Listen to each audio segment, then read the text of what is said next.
putting others first. Det var många som inte kunde vara med idag, men vi ska fortsätta med den här serien som jag håller på med, och det är att vi ska sätta Gud först. Andra först, förlåt.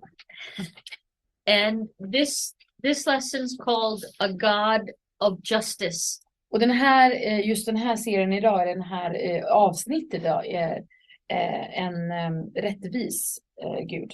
Our key verse is Micah 6 and 8. Och vi ska läsa från Mika 6 och 8. He hath showed thee, O man, what is good, and what doth the Lord require of thee, but to do justly, and to love mercy, and to walk humbly with thy God. Micah 6 and 8. Mika 6 och 8. Han har sagt dig, du människa, vad som är gott, vad begär Herren av dig, annat än att du gör det rätta, älskar barmhärtighet och vandrar i ödmjukhet med din Gud.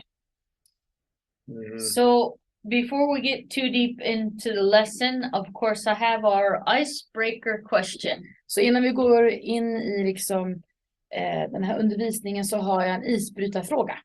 And no right or wrong answers, Det just finns inga rätt och fel svar. just an icebreaker. Is God more merciful or just? Är Gud mer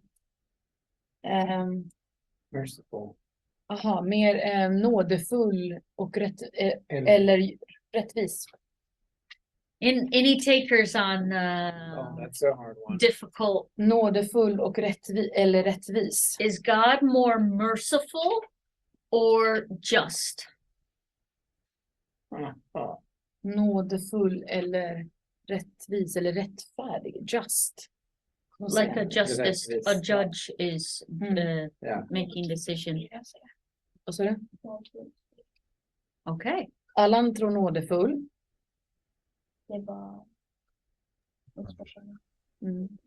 Ja, jag tycker också Jag det. förstod inte frågan riktigt. Är Gud, alltså är han mer nådefull, eller är han någon som vet man? Gör det rättvist. Som är, eller just, alltså jag vet inte, hittar inte rätt ord. Som dömer oss, eller som är rättfärdig domare kanske. Ja. Vilket är han mest? Nådefull tycker jag. I don't think there's a right or wrong answer. It's just icebreaker to get us to think. Yeah.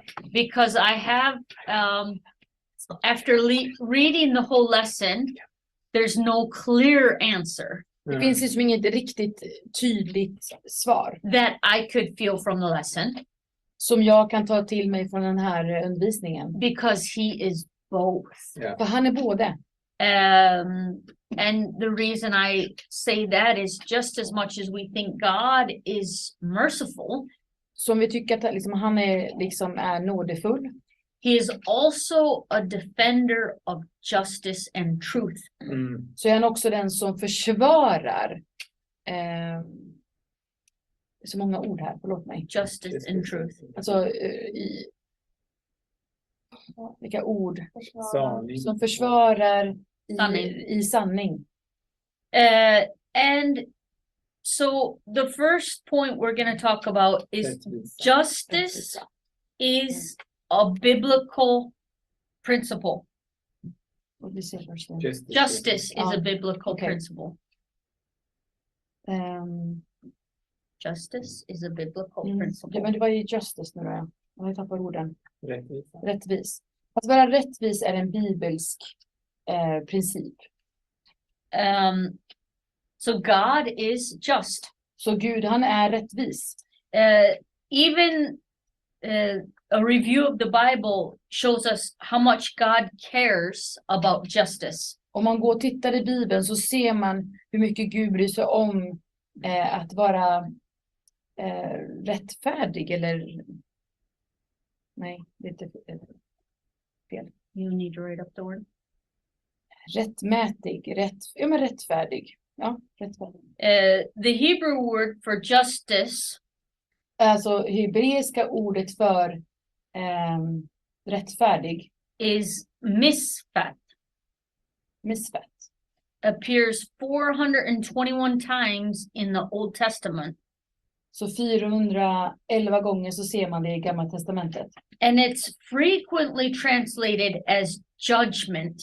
Ofta så tar man det som att man blir dömd And that's in the King James Version. i den här King James versionen.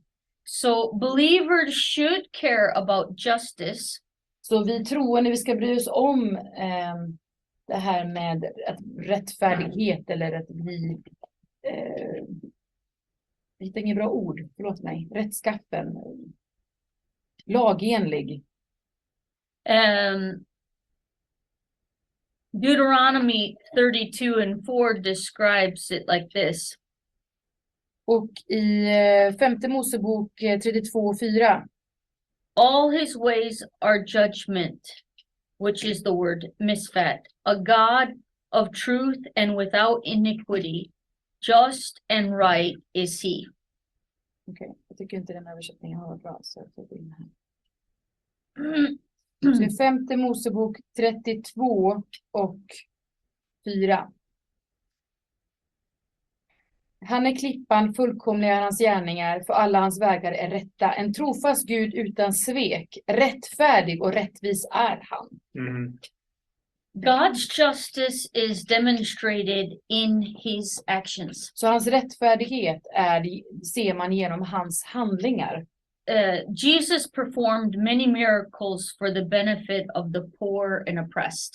Jesus gjorde många mirakel för de som var svaga och de som var nedtryckta. It included widows and those who were sick. Det var inklusive änkor och de som var sjuka. The social outcast, De som var liksom utkastade i sociala sammanhang. such as leopards. Till exempel som de som hade spetälska. The first miracle performed in the book of Acts Det första miraklet man kan se i apostlagärningarna was the healing of a lame beggar. så var det ett helande av en lam tiggare. Jesus and his followers believed in practicing justice. Jesus och hans efterföljare, de trodde på att liksom vara rättfärdig. And so that brings me to point B. Och det kommer då, vi går vidare till punkt B. The first one is God is just, Det första är att Gud, han är rättfärdig. and as God's people, Och som Guds folk we are to be just. så ska vi också vara rättfärdig. Mhm. As spirit-filled believers, we must also be just, Vi som är andefyllda, vi ska också vara rättfärdiga. which includes Det också innebär giving people att ge människor what they are due, vad de förtjänar. whether it's punishment Om det är ett straff or protection or care. eller om det är liksom beskydd eller omsorg. Too often times we focus on God through this lens of mercy, Right. Ofta så tittar vi liksom ser vi Gud som genom en lins av, läser man det? Mercy. Mercy, alltså nåd. and we're not thinking about the just part of God, Vi tänker inte liksom på liksom den här delen av Gud som är rättfärdig och rättvis. because who of us really likes punishment? För vem av oss gillar att bli liksom straffade? Right. We would like to just focus on the glitz and glamour. Vi vill som fokusera på det, liksom glamouren, eller allt som är bra och nåden. And this isn't to mean to be just is to be just a punishment. Och det betyder att vara rättfärdig betyder inte bara att han ska straffa oss. Mhm. But as we go through this lesson, Men vi går igenom den här undervisningen. justice towards other people is to fight for their rights. Men att rättfärdighet och rättvisa mot andra människor, att verkligen kämpa för deras rätt. But God is the ultimate one that will be the judge. Men det är ändå Gud som är den som dömer i slutändan. The book of Proverbs promotes a pursuit of justice. I Ordspråksboken pratar om att vi ska liksom sträva efter rättfärdighet In our daily life, i våra dagliga liv, including in the marketplace. till och med på marknadsplatsen. Proverbs 11:1 reads, I Ordspråksboken 11:1, a false balance en falsk balans is abomination to the Lord, är en styggelse för Herren, but a just weight is his delight. men en rättfärdig tyngd, är det vikt? Ja, är det rätt? Well, most of us no longer use weights and balances in our job. Vi kanske inte använder liksom den här vågskålen eller vikter i vårt arbetsliv. There's a time, it is a timeless call for honesty in business. Men det är liksom alltså det finns ingen, tiden ska inte liksom vara begränsad till att vi ska leva något slags balanserat liv med rättfärdighet. Christians should not practice in any business transactions that they knowingly take advantage of others. Troende ska som inte vara med i någon slags affärer där man vet att man liksom utnyttjar människor. Especially the poor and needy. Speciellt de fattiga och de som är behövande. For this reason, För det här orsaken. some careers should be off limits for believers. Så på grund av detta så är vissa då yrken är någonting som inte vi borde göra som troende. We cannot mistreat or abuse others. Vi kan inte vara elaka eller liksom vara orättvisa mot andra människor. And then expect to discipline them to Jesus. Och sen också då samtidigt då försöka att hjälpa någon på vägen till Jesus. Micah 6:6. I Mika 6:6. Wherein shall I come before the Lord and bow myself before the high God? Men vad ska jag komma inför Herren och böja mig för Gud i höjden? And then continuing in verse 8, which is our key verse. som är då versen för idag. To do justly and to love mercy and to walk humbly with thy God.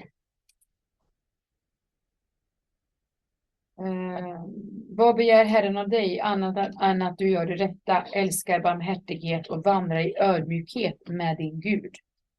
God is looking for a pure heart. Gud han tittar efter ett rent hjärta. That serves God.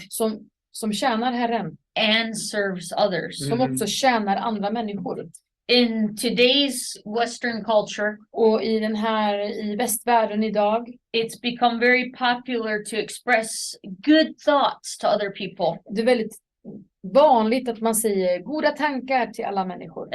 You see somebody needs prayer on Facebook or social media. Det är någon som skriver på Facebook eller på andra sociala kanaler att man behöver bön. It's easy to do a little prayer emoji. Så kanske man gör den här lilla emojin med händerna tillsammans som man ber. Or to say I'm praying for you. Att man skriver jag ber för dig. But good thoughts. Men goda tankar. Only benefits the person who's thinking them.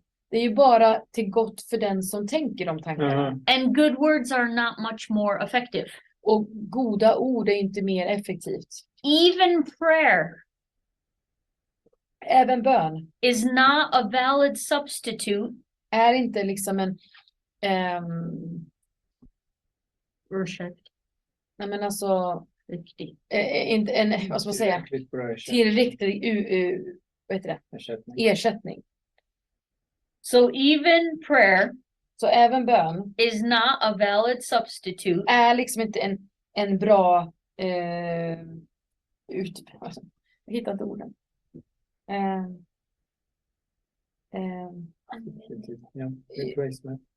Ersättning. When we could take responsible action to help. När vi kan ta bra beslut till att hjälpa. So God requires us to do justly. Så Gud, han vill att vi ska vara liksom rättvis. Not just to think, Inte bara tänka, not just to talk, inte bara att prata, or not just to even pray. eller inte ens liksom att be. I'm gonna skip all the way to the end and then come back. Jag ska gå till slutet och sen så ska jag komma tillbaka. Because I think that this fits in even more now than in the end. För det här passar bättre nu än senare. Because justice requires action. Rättfärdighet, det kräver att man har en handling. Sometimes it can be something that it can in a way cut us, or we have to tell ourselves no, or we have to tell somebody else no. Vi kanske måste säga nej till oss själva eller till andra. I had a friend visiting. Jag hade en vän som kom på besök. And he had on a comedy that I thought was inappropriate. Så hade han på en komediserie, någonting som jag tyckte var ganska opassande. This happened today. Och det här hände idag. And I could have just ignored it. Jag kunde egentligen ha ignorerat det. But I felt like I don't want this in my home. Jag vill inte ha det här i mitt hem. This person is visiting my house. Den här personen är och hälsar på i mitt hem. And there's many things being said or indicated in this comedy in the very short time that I saw him have on the TV. Och vissa saker som togs upp då i den här komediserien, olika saker som togs upp. And I think that this is very important point to catch, because even as a pastor I had a very hard struggle with this. Och det är någonting viktigt att tänka på. Även jag som pastor hade svårt med det här. Because, it comes that thing inside your human spirit that you don't want to, tip the boat. Men det kanske känns i din egna ande, liksom, så känner att du inte vill riktigt komma dit och döma någon annan. But I felt like I have to make a judgment here. Men jag måste liksom döma här. And I have to stand for truth here. Och jag måste stå för sanningen. Yeah. So I peeked my head into the room where my friend was watching this comedy. Så jag kollade in i rummet där min vän satt och kollade på den här komediserien. And I said, I don't mind that you're watching TV. Ja, det spelar ingen roll att du kollar på tv för mig. But I would appreciate it if you put on something child friendly. Men jag skulle uppskatta att sätta på någonting annat som barn kan lyssna på. And to have justice, Att vara rättfärdig. sometimes can hurt yourself. Det kommer också göra illa oss själva. And it might have you to take away some friendships. Och det kanske gör att du förlorar vissa vänskaper. Because it's like this. I wanted to stand up for not only my rights, Men jag ville liksom stå upp för min egen rätt. but also for Alan's rights. Men också för Allans rätt. Because without that, you become just watered down. För annars så blir du liksom på något sätt urvattnat, jag säga, men alltså du blir liksom du blir lite blasé, du blir lite mellan. And I don't say this to like puff myself up. It's very hard. Och jag säger inte det här för liksom lyfta upp mig själv, men det här är väldigt svårt. And it's only through God's spirit Det är bara genom Guds ande that we can have true justice. så vi kan ha liksom riktig och sann rättfärdighet. And that we can stand up for truth. Och vi kan stå upp för sanningen. Because in ourselves we'll become that kind of weak person that says, oh, well, I'll just let it slide this time. Och du kanske i dig själv så känner, nej men jag säger ingenting nu den här gången. So, like we were talking about in the icebreaker question, Som vi pratade om då i isbrytarfrågan. is God more merciful Är han mer nådefull? or is he more just? Eller är han mer rättfärdig eller rättvis? And like I said, I think it is both. Och jag tror att det är det är båda två. Because God always wants justice, För Gud vill fortfarande alltid ha rättfärdighet. even if he's merciful, Även om han är nådefull. because he stands up for those that cannot stand up for themselves. För han står ju upp för dem som inte kan stå upp för sig själva. Justice is an act, Rättfärdighet är en handling, not a feeling. inte en känsla. Justice involves rolling up our sleeves Det är att man liksom tar upp sina ärmar and getting personally involved, och man liksom går in och involverar sig själv. and in its deepest form, relieve suffering in the world. Och på det djupaste nivå att man liksom försöker ta bort lidelse. When we recognize how merciful God has been to us personally, När vi känner av hur nådefull Gud är mot oss, it will produce a proper attitude så kommer det producera en rätt attityd. we need to do the work of true justice. Vi måste liksom arbeta i rättfärdighet. A true understanding of mercy En sann förståelse av nåd will keep us from arrogantly dismissing the downtrodden.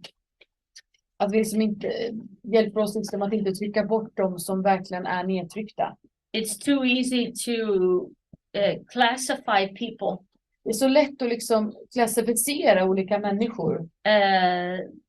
We can even use the term losers, Vi kan till och med säga liksom de här förlorarna. or those who just need to work harder to make better choices. Eller de som kanske måste arbeta hårdare för att ta bättre beslut. Those who do justly De som gör rättfärdigt.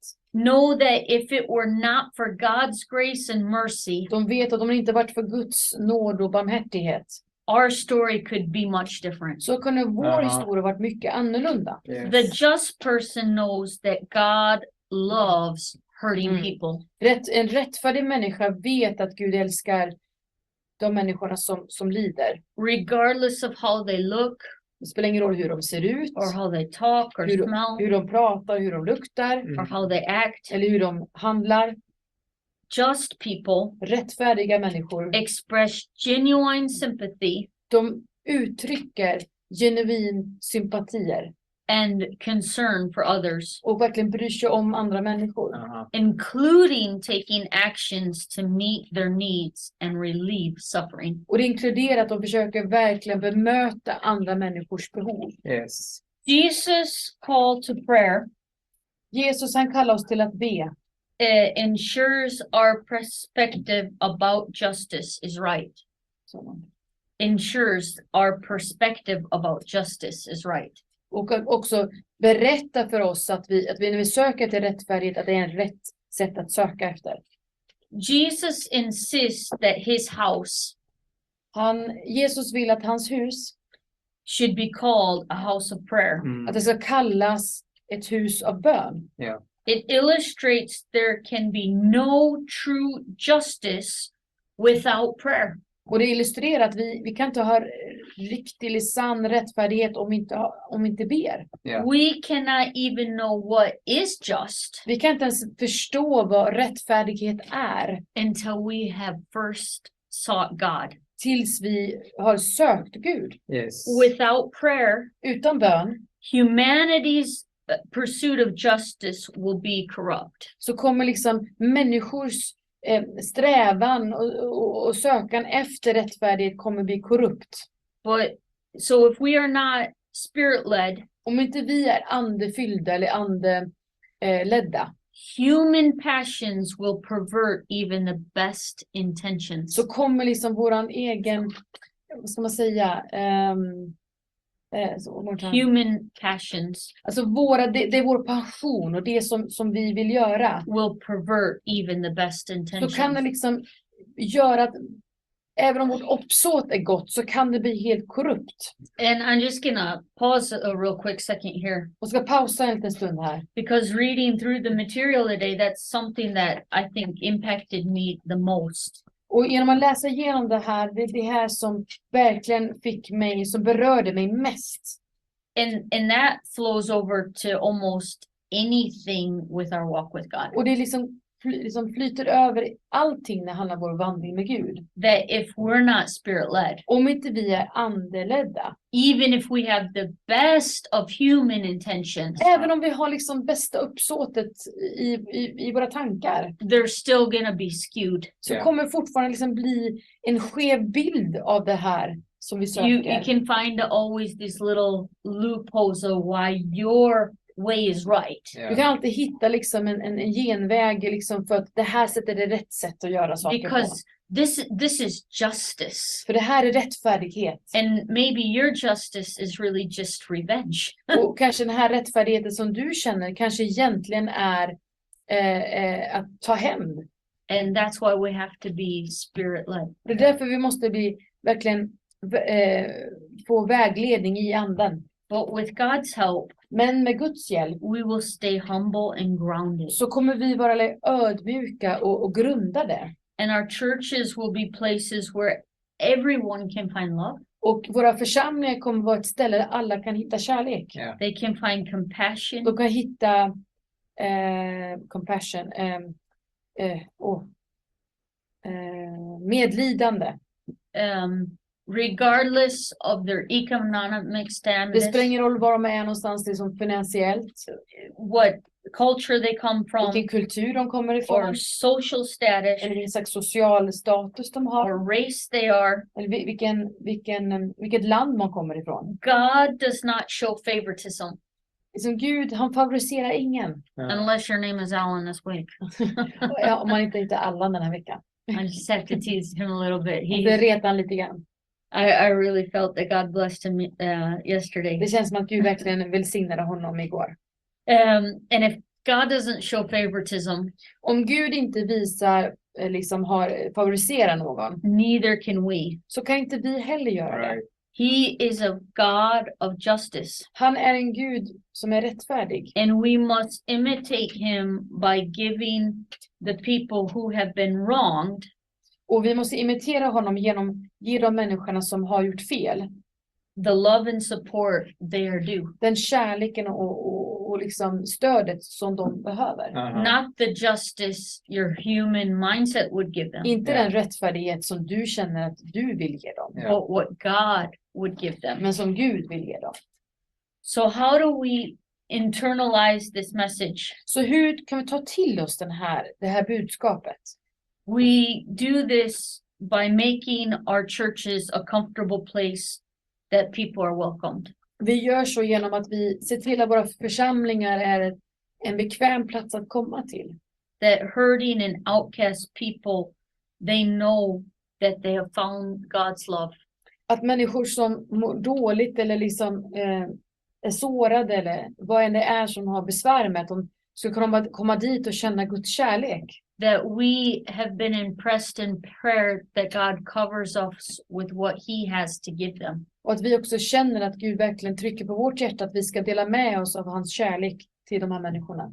If you don't pursue justice, Om inte du söker efter rättfärdighet it's often hard to find så är det väldigt svårt att hitta. because it's nothing that you just have. Det är inte någonting som du bara har. It's a God-developed attitude or character. Det är någonting som Gud har gett dig, en slags karaktär. So how do we answer the question? Så hur svarar vi på frågan? How much are we really willing to be like Jesus? Hur mycket liksom vill vi vara som Jesus? I think it's a tough question Det är if you en tuff fråga. really take it deep into your heart, Om du tar det djupt in i ditt hjärta. because all of this is great lesson, Det här är en otrolig, liksom, bra undervisning. but it demands action. Men det liksom kräver att vi faktiskt handlar. That we love the outcast. Att vi verkligen älskar de människor som är utkastade. That we see people with the eyes of the Spirit. Att vi verkligen ser liksom med andliga ögon. It's a very humbling thought. Det är en väldigt ödmjukande tanke. Instead of viewing justice as just a harsh thing of punishment, Och bara kolla på rättfärdighet som en sätt att döma andra människor på. we should see it as an opportunity to extend love. Så ska vi kanske titta på det istället om att vi kan nå ut med nåd istället. Mm. And so, closing out the lesson tonight, Nu när jag avslutar undervisningen I want us to go through the two prayer focus points. så vill jag gå igenom 2 olika bönepunkter. For God to help us do justly, Att Gud ska hjälpa oss att vi ska kunna vara rättfärdiga. love mercy, Att vi ska älska nåd. and walk humbly with Him. Och vi ska kunna ödmjukt vandra med honom. And for God to give us the courage Och att Gud ska ge oss modet. to help relieve others' suffering when we are able. Och hjälpa andra människor som lider när det behövs. Not just you'll be fine. Inte bara du kommer vara okej. Yeah, I see you're hungry. Jag ser att du är hungrig. There's some grass over Det there. är lite gräs där borta. No. We all have an opportunity Vi har alla en möjlighet. to actually practically show God's love to people. Och att vi kan visa kärlek på ett praktiskt sätt. Uh-huh. And that is giving His justice. Och det är att kunna ge hans rättfärdighet. It's a mind shift. Det är liksom att du tänker på ett annorlunda sätt. Yeah. But God help us Men Gud han hjälper oss to do justly, att göra rättfärdigt. love mercy, Att älska nåd. Och and barmhärtighet, walk humbly with Him. och att vandra på ett ödmjukt sätt med honom. Mm. Jesus.